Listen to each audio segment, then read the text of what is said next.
পার্টির জিএস রয়েছেন এবং মিস্টার শিশির বাজোরিয়া আমাদের ইলেকশন কমিশন ওরিয়েন্টেড বিষয়ে পার্টি থেকে দায়িত্বপ্রাপ্ত নেতা রয়েছেন। আমরা আজকে mister Sharma senior IPS officer এবং তিনি তার অনেক ভাস্ট এক্সপিরিয়েন্স আছে এবং তিনি বেঙ্গলেও আগে ইলেকশনে একটা সময় এসেছিলেন। তা উনি বেঙ্গল সম্পর্কে জানেন এবং আমরা ওনাকেও খুব বেশি যোগাযোগ না থাকলেও চিনি, নামের সঙ্গে পরিচয় আছে। আমরা মূলত general observer mister Sinha, he is also senior IAS officer UP cadre, তার সঙ্গে ডে বিফোর ইয়েস্টারডে শিশির বাজোরিয়াজি মিট করেছেন। আমাদের লিগ্যাল জগন্নাথ চট্টোপাধ্যায় ছিলেন।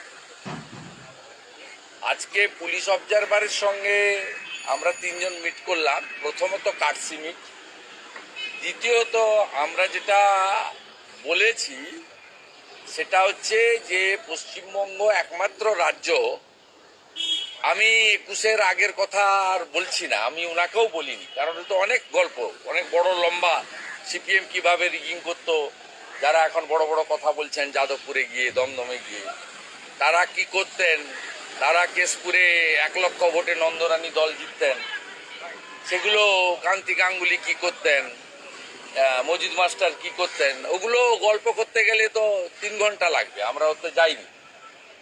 আমরা স্টার্টটা করেছি 21-এর বিধানসভা ভোটের পরে পোস্টপোল ভায়োলেন্স থেকে।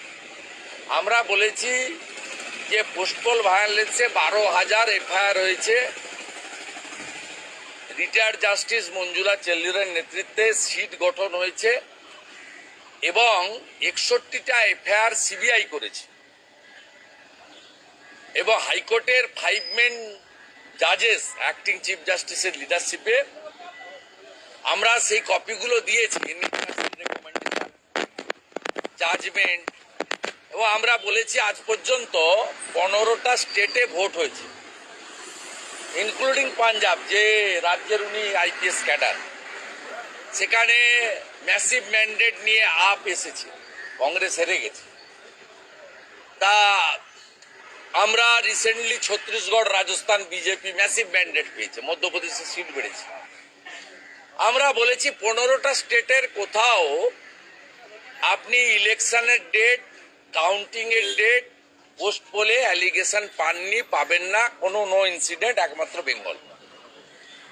আমরা 23-এর পঞ্চায়েতের রেফারেন্স দিয়েছি যে কিভাবে হাইকোর্ট, উচ্চতর আদালতের ইন্টারফারেন্স, 820 কোম্পানি প্যারামিলিটারি এসছে, সেন্ট্রাল গভর্নমেন্ট উইদাউট কস্ট দিয়েছে, তাদেরকে বসিয়ে রাখা হয়েছে। 55 জন মারা গেছেন, মেনলি শিডিউল কাস্ট এবং মাইনরিটি পিপল।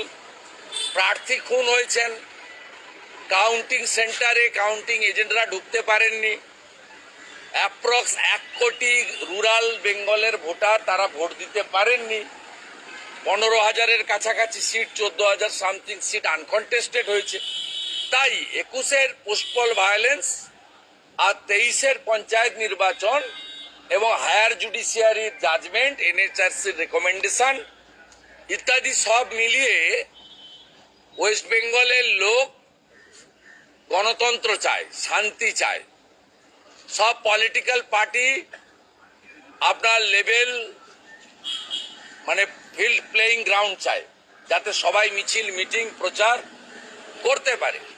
এবং আমরা পরিষ্কার বলেছি এই রাজ্যে তৃণমূল কোনো শক্তি নেই, তারা চুরি, দুর্নীতি এবং সন্দেশখালির পরে মানুষ বর্জিত হয়েছে। মমতা ব্যানার্জির সভাগুলোর দিকে তাকালে, কারণ এখন তো পাট্টা দেওয়া যাচ্ছে না, কন্যাশ্রীর মেয়েদেরও আনা যাচ্ছে না, সবুজ সাথীর সাইকেলও দেওয়া যাচ্ছে না, তাই মমতা ব্যানার্জির মিটিংগুলো সব তোমার দেখা নাই রে, তোমার দেখা নেই, জনগণের দেখা নাই। সাংবাদিকরা যারা যাচ্ছেন দেখছেন 4,000 চেয়ার পাচ্ছে, সামনের 1,000 চেয়ার ভরছে, পিছনের 3,000 চেয়ার ফাঁকা।